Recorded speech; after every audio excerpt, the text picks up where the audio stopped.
ভারত থেকে নতুন মালগাড়ি পাঠানো হলো বাংলাদেশে। হাসিনা সরকারের পতনের পর থেকেই জ্বলছে বাংলাদেশ।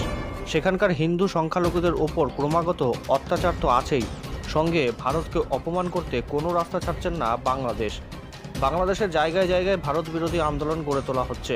এমনকি বিভিন্ন কলেজের গেটের সামনে ভারতের জাতীয় পতাকা রেখে তার উপর দিয়ে হেঁটে যাচ্ছে বাংলাদেশি মৌলবাদীরা। ভারতীয় পণ্য বর্জন করা হচ্ছে।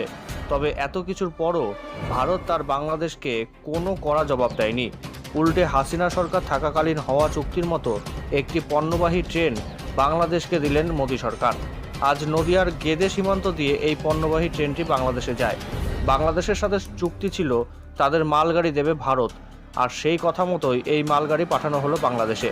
এই মালগাড়িটি ছিল প্রায় 80 বগির। এই যে ছদফাট যে মালগাড়ি গেল, কি বলবেন এটি নিয়ে? এটা খুবই একটা ভালো দিক। দুই দেশের সম্পর্কের দিকে যদি এরকমভাবে আমাদের সম্পর্ক এক থাকে, আমাদের পোর্ট এরিয়ায় যে মানুষগুলো ব্যবসায়ের সঙ্গে যুক্ত আছে, এটা হচ্ছে আমাদের উপরে এফেক্ট করবে যদি এরকম সম্পর্ক খারাপ হয়। তো এবার যেটা দেখছি যে মালগাড়ি যাচ্ছে, তার মানে নিশ্চয়ই আমাদের দেশের সঙ্গে দেশের সম্পর্ক ভালো হওয়ার একটা সম্ভাবনা রয়েছে। যেহেতু কোনো দিনই বন্ধ হয়নি, বাণিজ্যিক সূত্রে যেহেতু সম্পর্ক রয়েছে, তো আশা রাখি আমাদের ভবিষ্যতে এখানে যে আমাদের গেদে চেকপোস্ট বলেন, বেনাপোল বলেন, আরও বিভিন্ন যে 39টা পোর্ট আছে ভারত বাংলাদেশে, সবগুলো যদি যাতায়াত হয়, তো পোর্ট এরিয়ায় মানুষের অনেকটাই অর্থনৈতিক ডেভেলপমেন্ট হবে।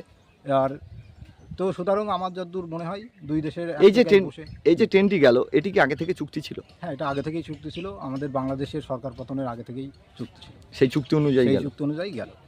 এরপরেও কি আরও যাওয়ার সম্ভাবনা রয়েছে? হ্যাঁ, মনে হচ্ছে এখনও যাবে, যেহেতু 1000টা যাওয়ার কথা, এই 6 নম্বর যাচ্ছে। একবারে হয়তো 70 কি 80টা করে যায় মালগাড়ি আর কি, যে বগিগুলো।